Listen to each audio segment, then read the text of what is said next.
o governo federal tem sido alertado pelos problemas que há em muitas frentes de trabalho que são concessões do poder federal ou que são oportunidades abertas pelo poder federal, como no caso das grandes obras. Eu citei aqui o caso da cana-de-açúcar e o caso da construção civil, mas há outras áreas, né? Então, o Ministério do Trabalho tem feito um trabalho que eu chamaria heróico, no sentido de fiscalizar, de acompanhar. Tivemos já pessoas que deram a sua vida, inclusive, perseguidos pelo trabalho sério e que não fez nenhuma concessão na área do trabalho escravo. Portanto, há uma preocupação forte com isso, mas há muitas... Eu acho que esse momento, justamente de dinâmica, de expansão do emprego no Brasil, nos convida a nós vermos aí uma oportunidade para nós darmos um salto, porque não é possível nós convivermos com um momento de tal dinamismo econômico do país, onde o governo se orgulha, de um lado, por ter feito um processo de distribuição adequada de renda, onde milhões de brasileiros foram tirados da exclusão, mas é preciso ir mais longe. É preciso que a gente faça frente, muitas vezes, à ambição desmedida, à prática que não contempla as necessidades de uma nova convivência de trabalhadores, onde, muitas vezes, a prática, e o Feijó, se estiver aí, eu peço que ele faça também um comentário, porque cresce no Brasil também, infelizmente, os procedimentos que dificultam a ação sindical. Esses dias nós tivemos que chamar uma das grandes empresas que faz uma das grandes obras para dar uma enquadrada nessa empresa. E, desse ponto de vista, eu quero testemunhar para vocês. A presidenta Dilma não brinca em serviço nessa história. Eu levei à mesa dela uma denúncia de uma determinada obra, de uma determinada empresa. Ela, na hora, pegou o telefone e foi ao âmago da questão. Ligou, sabe para quem? Para o Luciano Coutinho.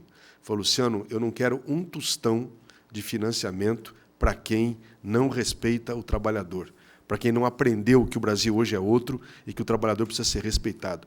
Corte qualquer diálogo, qualquer financiamento. E essa empresa está em vias de um novo grande investimento com o apoio do BNDES. Não demorou 24 horas, meu telefone tocou, era essa empresa querendo dialogar. E aí nós sentamos à mesa e nós dissemos a essa empresa: é isso mesmo. O governo não vai contemplar, não vai contemporizar com qualquer tipo de infringência às normas, e, mais do que isso, nós queremos avançar, nós queremos que o padrão de diálogo da organização sindical com a empresa, de organização do trabalho dos trabalhadores no local de trabalho, porque esse eu dizia para eles, inclusive, o melhor antídoto contra eventuais problemas, contra a redição de situações como o Giral e Santo Antônio, que, infelizmente, ocorreram. Então, Laís, eu acho que, de fato, é muito importante. Eu diria que esse tema da organização, da possibilidade de ampliação do trabalho sindical, da organização por local de trabalho, seria um dos temas muito importantes que a gente, claro que naturalmente vai estar sendo abordado, mas que eu acho que é importante que nós estimulemos. Pedro, esse ano tem conferência do meio ambiente, né? Não tem nesse ano. Bom, então o Marlon dá uma sugestão aqui para que a gente fizesse. O problema, Marlon, é o seguinte, é que a possibilidade de nós convocarmos uma conferência, o Berge me lembra que são 17 conferências que nós teremos esse ano, mas não vai haver nesse ano o meio ambiente. O problema é que a velocidade da votação no Senado não vai nos permitir a gente ter tempo para, se fosse o caso de convidar uma conferência. Agora, o que está havendo de maneira muito adequada é um grande processo de mobilização, já estou sabendo, de muitas manifestações que vão haver no Senado, onde se votará o Código Florestal. Da parte do governo, vocês sabem, a nossa posição está muito clara. A presidenta Dilma já deixou claro que não vai, de maneira alguma, aceitar qualquer tipo de anistia ao desmatador, ao mesmo tempo que ela sabe que é importante que todas as regras sejam adaptadas ao tamanho da propriedade. Você não pode exigir do pequeno a mesma coisa que você exige de um grande latifúndio. Você tem que saber adaptar para não inviabilizar a pequena propriedade. Então, da parte do governo, há um trabalho intenso junto ao Senado.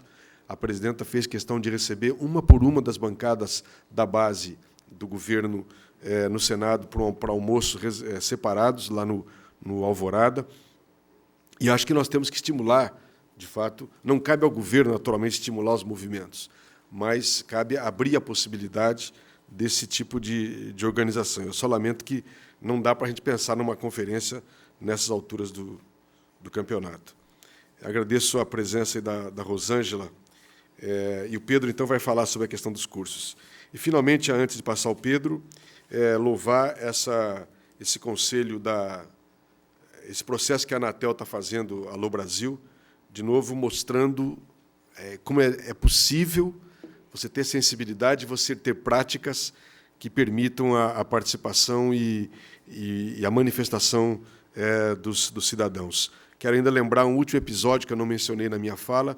Nós fomos procurados há pouco pelo Sindicato dos Aeroviários, que fizeram uma greve em função do anúncio das concessões aeroportuárias, e nós chamamos o sindicato aqui, através do companheiro Feijó, e propusemos a eles que organizássemos também, de novo, uma mesa de discussão em torno disso, em torno da questão. É muito importante, naturalmente, que o governo ouça os sindicatos.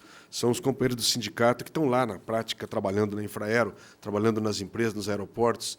Por que não ouvi-los? Por que não saber deles o ponto de vista sobre a questão aeroviária, por onde expandir os aeroportos, qual tipo de saída nós teríamos como mais adequada para vencer esse gargalo aeroportuário que nós temos hoje no Brasil. É uma questão de inteligência, eu insisto. É importante ouvir, é importante ter sensibilidade. Você pode brigar na mesa, mas é importante dar essa oportunidade. Pedro Pontual, por favor. Bem, inicialmente agradecer a Rosângela essa pergunta sobre... E foi muito interessante a tua formulação, o trabalho de educação permanente dos conselheiros. Por que eu destaco esse aspecto? Porque o trabalho de formação, como já disse o ministro Gilberto, ele se dá no próprio processo de desenvolvimento das atividades, dos conselhos, da realização de conferências. Qual que é a diferença de colocar o olhar educativo, né, nesses espaços? É justamente discutir uma metodologia, no caso dos conselhos, para suas atividades, no caso das conferências, para que promovam uma participação cada vez mais protagonista dos diversos setores. Então, nesse sentido, a Secretaria-Geral, já desde o início do ano, organizou um fórum com os secretários executivos dos conselhos, né, organizou o Interconselhos, né, e organizou um fórum das comissões organizadoras nacionais das conferências. É muito interessante que, neste fórum, né, das comissões organizadoras nacionais das conferências, está existindo um processo, né, de interaprendizagem, né, onde as conferências colocam as inovações que estão introduzindo, as dificuldades que estão encontrando, e as demais conferências aprendem também deste processo, né? Bem, então, agora, o trabalho de educação permanente também comporta, e deve comportar, momentos, que eu diria, sistematizados, né, de debate, de apropriação das informações. E aí entram os cursos, né? Então, concretamente, já na gestão do ministro Luiz Dulce, se iniciou um convênio com a Universidade Federal de Minas Gerais, né, promovendo um curso de especialização, né, para a formação de conselheiros e também de gestores de participação social, né. Este curso está tendo continuidade, tem uma turma fazendo esse curso no momento, né. Qual que é o desafio que nós estamos nos colocando nesse momento, em diálogo com os companheiros da Universidade Federal de Minas Gerais, mas também com outras universidades? É de que esse curso, que é muito consistente, né, que trabalha conceitos que, muitas vezes, os cursos de ministérios, setorialmente, não têm oportunidade de trabalhar, que são os conceitos que a gente poderia chamar da formação política geral, relação Estado-sociedade, o que é uma postura republicana, né, a diferença entre participação e controle social.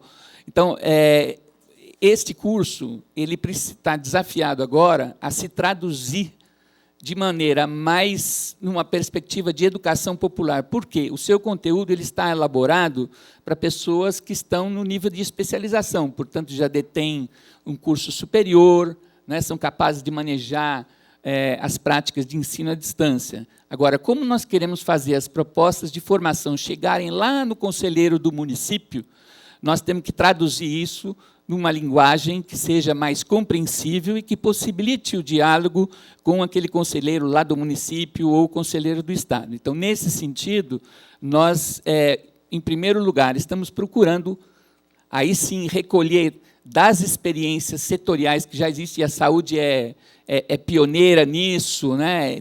A gente tem muito que aprender com a saúde, com a assistência social, que também faz cursos em todo o Brasil, com direitos humanos, que também promoveu, durante a gestão do presidente Lula, cursos bastante importantes. Então, nós estamos procurando dialogar com estas experiências, aprender daquilo que elas já conquistaram, né, e criar, em articulação com estas experiências, ou seja, a gente não pretende, de hipótese alguma, substituir esses esforços, mas somarmos-nos a esses esforços, introduzindo conteúdos, né, que, eventualmente, não estão ainda presentes nas políticas setoriais. E, principalmente, procurando introduzir conteúdos e debates que possibilitem com que os conselheiros e conselheiras, além de se formar para a sua, digamos, em relação à sua política específica, seja saúde, assistência, cultura, etc., possam desenvolver um olhar mais intersetorial,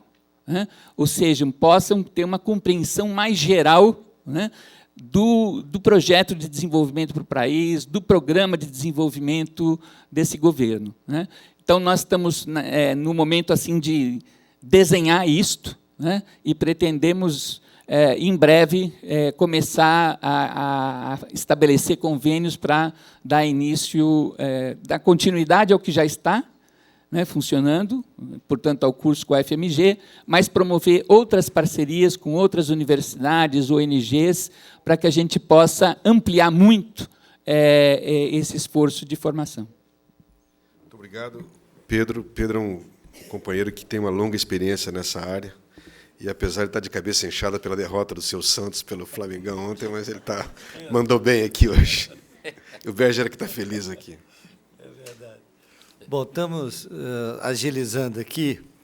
Vou tentar fazer mais no máximo 2 blocos, ministro, para cumprir o prazo e o nosso tempo limite, mas, ao mesmo tempo, pedir a compreensão dos companheiros e companheiras para que, de novo, aquelas questões que, eventualmente, não forem respondidas, o serão através do meio eletrônico, da Secretaria-Geral. E também pedir desculpa porque algumas questões foram até colocadas anteriormente, mas a mesa está conduzindo para a temática central do debate, sob pena de que a gente desvie o foco da questão da pauta principal. Não que o nosso ministro Gilberto não tivesse condição de responder a tantas outras questões mais gerais que aqui estão colocadas, mas é necessário estabelecer esse foco que a gente tem conduzido desde o primeiro momento aqui. Então, ministro, as questões se referem aqui a convênios, controle e transparência. Então, vou ler as questões levantadas. Abertura ao diálogo e à construção das parcerias com as organizações da sociedade civil permitiu a formalização de convênios que repassaram recursos públicos federais a estas entidades. A ação dos órgãos de controle interno e externo tem sido, em determinada situação, pouco educativas e orientadoras com as entidades. Entendo que precisamos de um novo marco legal de repasses públicos financeiros. Qual sua opinião sobre esta situação? É do João Marcelo, do MDS. A segunda questão, relacionada ao tema, existe alguma... Aliás, como o senhor vê a restrição que os órgãos de controle têm posto para o governo de reduzir o espaço das organizações da sociedade civil na execução da implementação de políticas públicas? Vai na mesma direção. É o Joaquim Pinheiro, também do MDS, da CESAM-MDS. A terceira questão é: existe alguma iniciativa governamental no sentido de normatizar os processos de consulta e audiências públicas para a criação de instrumentos normativos e sobre a transparência dos processos decisórios?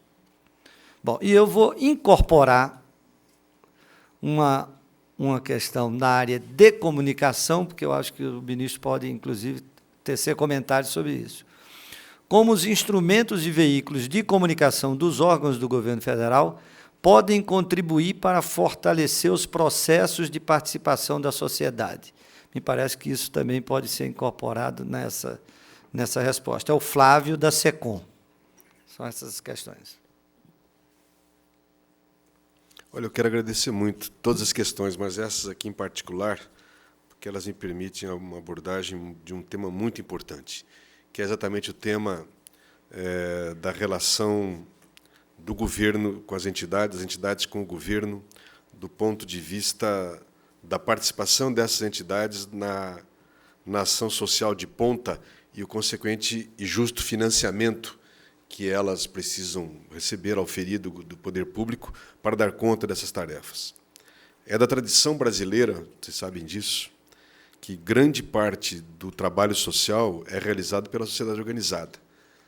Eu, além de me referir aos movimentos sociais mais atuais e tal, quero lembrar desde as conferências vicentinas, desde as Santas Casas de Misericórdia, que persistem até hoje, mas que dos velhos tempos, as entidades todas, as irmandades que faziam um trabalho social importante. Muitas vezes com caráter meramente, que nós chamamos meramente assistencialista, às vezes até com certo preconceito, mas que foram ocupando um papel fundamental. É sabido, por exemplo, o papel da pastoral da criança na preservação de vidas, na redução da mortalidade infantil no Brasil, entre tantas outras.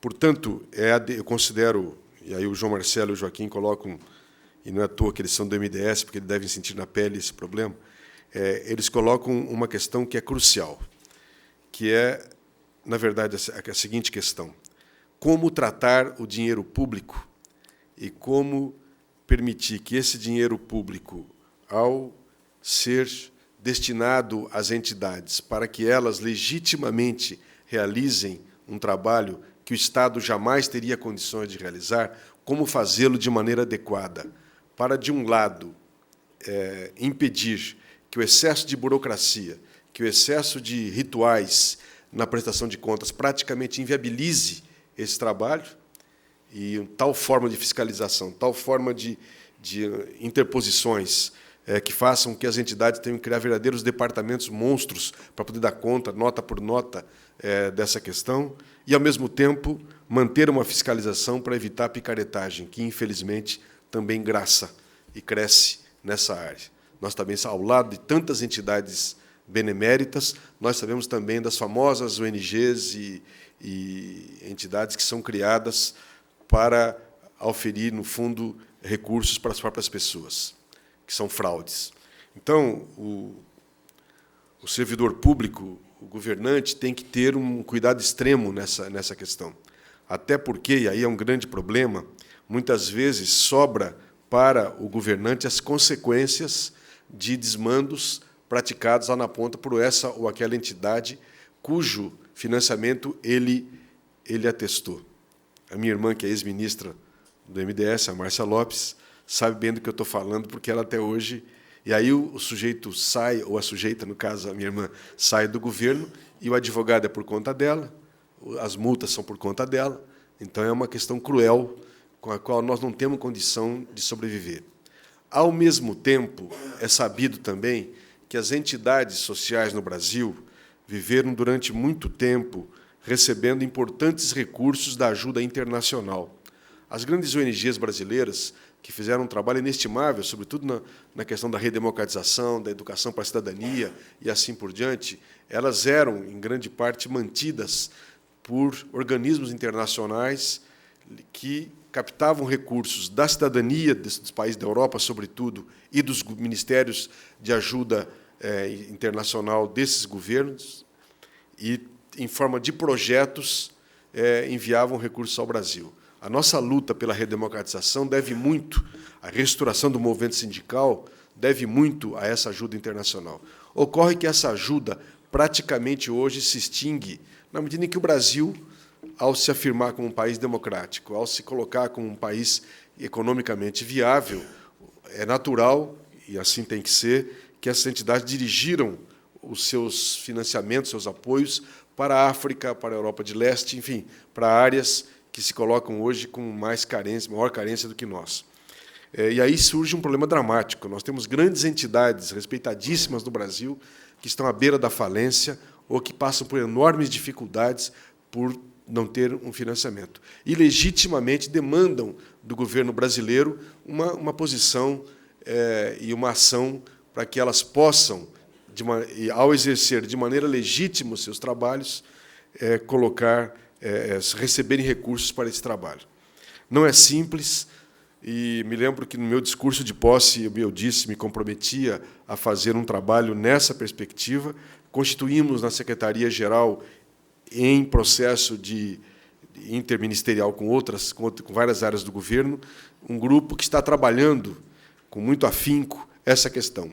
É um cipoal legal enorme, não é fácil você conseguir separar o joio do trigo, porque não nos cabe também culpar os auditores da CGU, ou seja, de onde for, do Tribunal de Contas, porque, se há uma legislação que determina esse tipo de postura, ele tem que cumprir a legislação. E não depende muito tanto do rigor ou da falta de rigor pessoal do funcionário, e sim do tipo de lei que nós temos. Então, é urgente, nós temos já levado isso à questão da presidenta.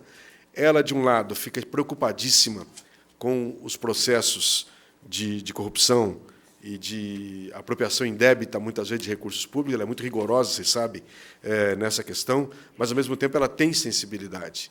E eu disse um dia para ela, falei, presidenta, se a gente parar hoje de fazer o financiamento para muitas entidades, quem vai sofrer menos são as entidades e mais o povo da ponta. Você imagine orfanatos, você imagine abrigos para idosos, você imagine abrigos para sofredores da questão de dependência química, né, toda a questão das comunidades terapêuticas.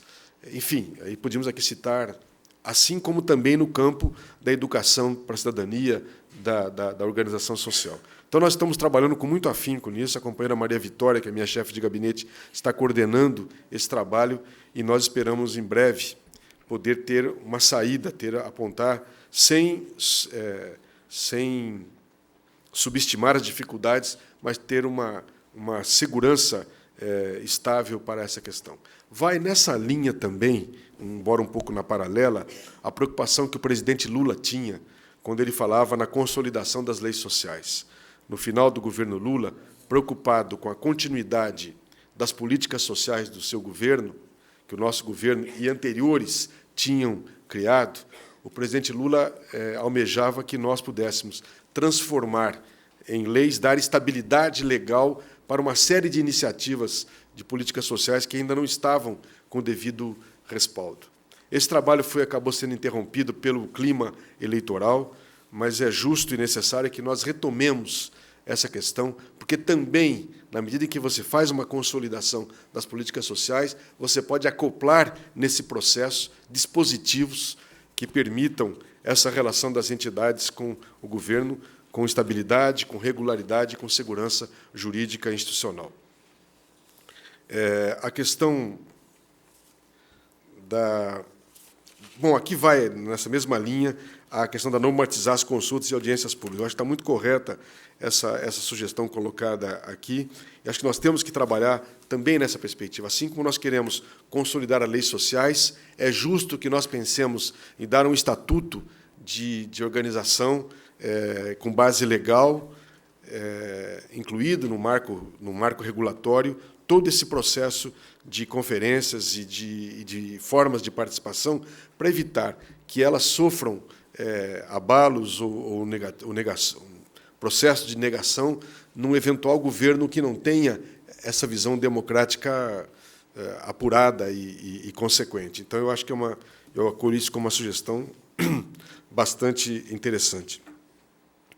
Com relação ao papel dos meios de comunicação do governo federal no estímulo às organizações sociais, eu penso que aí eu quero fazer um reconhecimento aqui ao trabalho dos nossos companheiros da EBC, da NBR, porque eu acho que há um espaço bom que se abre sempre para os debates, para a transmissão das conferências, porque elas, de fato, têm a transmissão e a comunicação desses eventos e desses acontecimentos ajudam muito a estimular a reprodução desse processo. Agora, eu penso que o próprio movimento as próprias organizações sociais devem reivindicar as formas concretas e adequadas com que elas esperam dos nossos meios de comunicação estatais, vamos chamar assim, e públicos. O caso da EBC não é estatal, é público. Quero fazer aqui uma correção, para que eles possam ter uma interação mais adequada. Eu queria, antes, Berge, de passar, ainda lembrar que, na questão da qualificação dos agentes sociais, das lideranças sociais, o governo federal tomou uma iniciativa, através do Frei Beto, em 2004, 2005, Silvino? A partir de 2003, que se chamava o Talher, e que agora nós chamamos de Rede de Cidadania, a RECID, que é um processo muito interessante, em que nós temos aqui, hoje acoplada, era o gabinete, agora está na Secretaria-Geral, o Silvino Reck é o coordenador, é um processo que coordena um amplo movimento, uma ampla ação de qualificação dos líderes sociais in loco. Portanto, é o governo federal investindo nesse processo, são equipes espalhadas por todo o país, mais de 70 pessoas que dedicam a tempo pleno ou tempo parcial para um trabalho de acompanhamento no local das organizações sociais e visando sempre um processo de qualificação desses líderes, sempre nessa crença e nessa convicção de quanto mais tivermos a qualificação dos líderes, melhor será o nível do diálogo e de contribuição dessas lideranças para o processo todo do diálogo.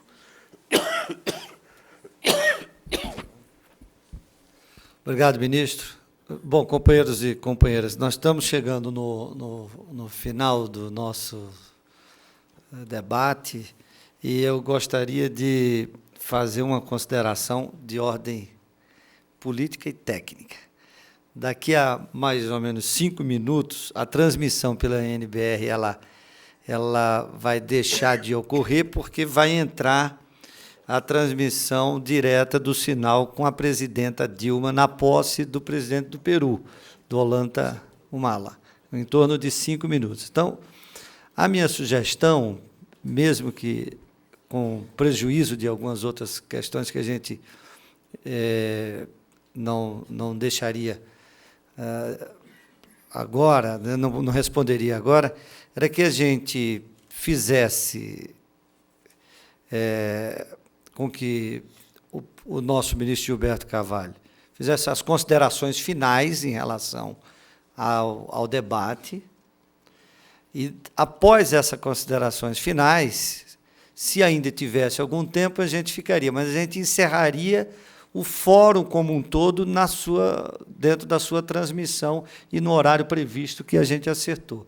Então, não sei se o ministro concorda, se o Valdomiro, a Selma, se vocês concordem, ok? Então, a gente passa a palavra agora para o ministro fazer as considerações finais, nos desculpando, inclusive, com várias questões que não foram ainda abordadas, mas para que a gente aproveite todo esse momento e não ocupe tempo além do que nos está generosamente concedido pela NBR. Ministro, por favor. Obrigado, Berge. Não, eu acho que vamos já encerrando. Eu aprendi até que para as pessoas voltarem em outras reuniões é bom não fazer muitas longas e muito chatas, porque senão não estimula ninguém a voltar. Eu acho que tivemos um bom tempo de debate. Eu quero, de fato, renovar o compromisso de que cada uma das questões nós vamos enviar uma resposta, na medida que a gente conseguir dar conta, naturalmente. Mas eu quero só agradecer de novo a presença de cada uma, de cada um dos senhores, que me honraram profundamente. Agradecer de novo essa bela iniciativa lá atrás, em 2003, que o Berger tomou, e a continuidade que ela foi tendo ao longo dos anos, aí com a Selma, que está há muito tempo nessa história e que é uma batalhadora permanente pelos processos de humanização, de elevação do padrão da relação com o servidor público. Dizer a vocês, sem fazer nenhuma média, do orgulho que nós temos dos nossos servidores. Eu aprendi, vindo para o governo, a ter muito respeito, seja pelos servidores militares, seja pelos servidores civis. E fui descobrindo cada vez mais que é uma gente que luta muito, que trabalha com muita seriedade. Eu nunca tive jornadas de trabalho tão longas como eu tive aqui na presidência, e acompanhado, naturalmente, pelos servidores, e uma qualidade impressionante. Não são poucas as vezes que eu recebo depoimentos nessa perspectiva, contrarrestando, muitas vezes, uma cultura de subestima e até de desrespeito ao servidor público. Portanto, um debate como esse, uma conversa como essa, que nos ajuda muito, no sentido da gente ter ouvido, da gente ter acolhido sugestões e, ao mesmo tempo, permitir a troca das nossas informações, eu considero também muito adequado, porque é uma forma também da gente ajudar a cada um de vocês ter a perfeita noção, cada um de nós, desculpe, ter a perfeita noção do alcance do nosso trabalho. Eu sempre digo que, muitas vezes, lá no nosso canto, na nossa repartição, nós não temos noção do quanto aquele trabalho que a gente pratica lá é importante para o conjunto da obra. Que todo esse processo que acontece no Brasil hoje, que nos enche de orgulho, no sentido da transformação real do país, ele ocorre graças à contribuição de cada um de nós. E se a gente falou aqui da importância da participação social, é muito importante também que nós criemos internamente ao governo os mecanismos de participação do servidor, de acolhida do servidor, de criação, de desenvolvimento de clima, que sejam climas que permitam a evolução e o florescimento da fraternidade, da camaradagem entre nós, do respeito às qualificações de cada um, do estímulo ao processo de avanço das pessoas tecnicamente, humanamente. Então, eu queria dizer que eu estou muito satisfeito, muito feliz ao final desta atividade, porque eu acho que ela contribui nessa perspectiva. Nós só faremos o Brasil feliz, nós só conseguiremos contribuir para a felicidade do nosso povo se nós também tivermos essa felicidade dentro de nós, essa convicção de que nós somos, de fato, servidores, ou seja, o elemento essencial da nossa vida é servir ao nosso povo, é permitir que a nossa gente se reencontre com a cidadania, se reencontre com o pleno desenvolvimento humano e social. Então, muito obrigado e, mais uma vez, obrigado a todos.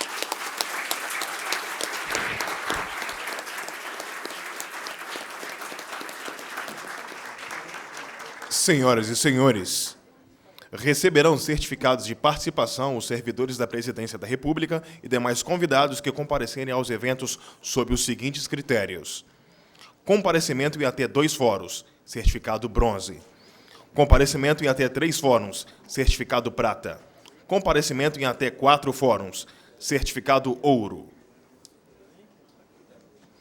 Em nome da Secretaria Executiva da Secretaria-Geral e da Diretoria de Gestão de Pessoas da Secretaria de Administração da Secretaria-Geral da Presidência da República, agradecemos a presença de todos, esperamos revê-los nos próximos eventos do projeto Fóruns do Planalto.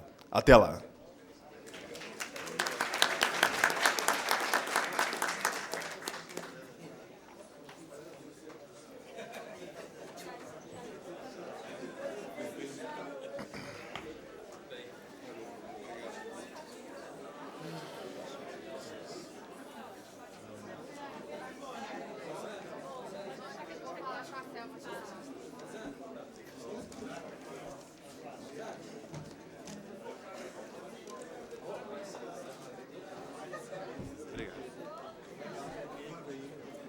certeza. Tem que ter, né? Obrigado.